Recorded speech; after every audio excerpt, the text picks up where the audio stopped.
Hi, if you watch video 18, I suggested powering my Roboraptor with LiPo batteries.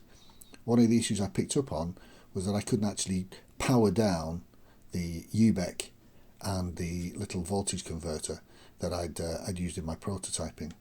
So let's have a look what I did wrong and what I did to correct it. So this is how I'd wired it initially, and as you can see, there's no way of switching those devices on or off from the power supply. They're permanently connected to the power, and they're both permanently connected to the negative line.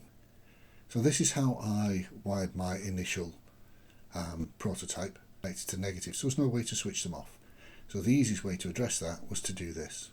And as you can see, I've moved the negative line for both the DC to DC converter and the UBEC, which is also a DC to DC converter, to the other side of the power switch, so that when it's switched off, it also turns those off, and there's no loss of battery power through LEDs and whatnot on those converters. So this is the original battery container with the various connections coming off it, and this is one of the things we're going to have to modify to get the LiPos in.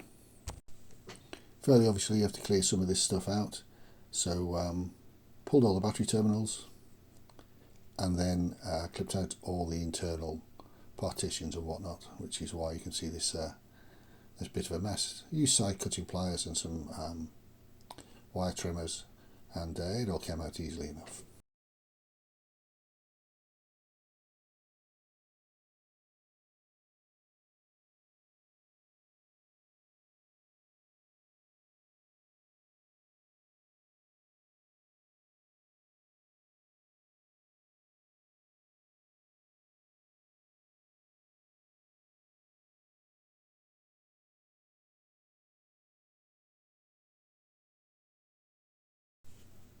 So this is where it started going a little bit pear-shaped. I thought it'd be clever and put some little Veriboard strips in those compartments left by the battery springs, and that would give me something to solder onto. And that was okay, it was okay as an idea, but in practice it didn't work out very well at all. Those wires, there's just too much wire in there, and those little Veriboards, or the little pieces of Veriboard, stuck up above the edge of the battery casing, which doesn't seem to be a big issue, particularly since I hot glued them in. But then when I put them in the Raptor, I couldn't get the top cover on, or the belly plate, or whatever you want to call it. Plus, if you look at the LiPo battery mount, that's way up forward, right where the cover screws in, and that's a shame because that cover is concave, and the batteries were never going to fit into the cover just there. So there's a number of issues here that. It was just lazy wiring, I guess, but I just wanted to chuck it in and see if it worked. So let's have a look at what it looked like when I put it in the Raptor. Now you might not be able to gather a lot from this because the side covers aren't on, obviously legs aren't on, but as you can see it is a bit of a mess, and it looks like you can pack that wiring down, but it's just not going to fit. As it is, I had to clear the belly pan a little bit, so let's have a look at that. I use the same technique for clearing the belly pan out as I did for the battery compartment, so I give it a bit of a nibble first with some side cutters and some wire trimmers, and then I finished it off with with one of the little sanding drums in my Dremel. It worked out okay. It doesn't look pretty, but it doesn't have to, so that's okay. If we go back to this picture again, one of the other things you might notice is there are a couple of little connectors, one on either side of the battery. So there's one at about midpoint on the pink battery at the bottom, and one at about towards the right hand side of the green battery. And those are little charging connectors that I put in, so I could use a TP4056 to actually charge the batteries individually. And I thought it was a brilliant idea, except that added extra complications in terms of fitting things in as well. So they got removed.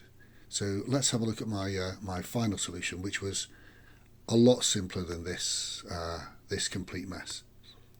One of the things that's worth probably noting is that the original manufacturer routed their wires out of the back end of this battery compartment, which is great because there's a bit of a gap behind. There's about a 5mm gap. So I followed that with this next installation. Removed those Veriboards completely because they were a waste of time.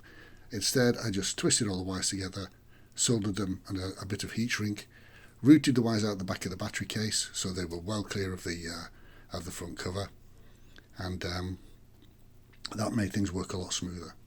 One of the other issues I had was that the batteries, the LiPo batteries and the mount for those batteries was too far forward, so I couldn't close the cover. So I ended up removing those and sliding them further back in the casing. So it's a subtle difference, but if you look, you'll see that the batteries have been moved a little bit further back. That's useful because it drops the centre of gravity a little bit. Not that it's going to make a huge amount of difference, but it allowed you to put the cover on.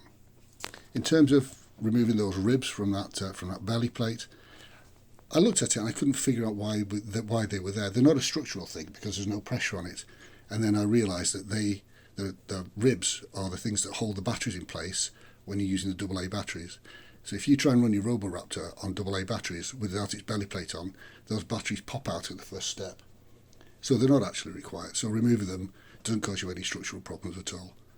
And this new install, as you can see here, works a treat. Here you can see it mounted inside the Roboraptor.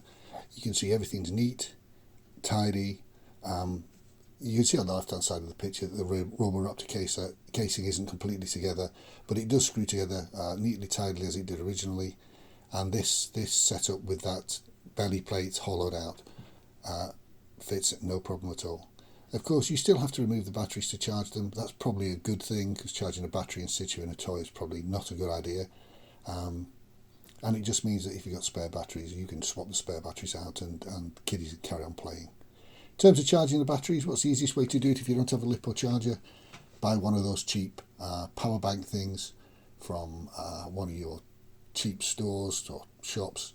Poundland in the UK stocks them. I'm sure the dollar stores have them in the States. And you can just charge up your batteries in those just by popping that little cover off. If you enjoyed the video, or you found it useful, I'd really appreciate it if you'd like it, because it helps with the algorithm. And if you want to subscribe, that'd be great too.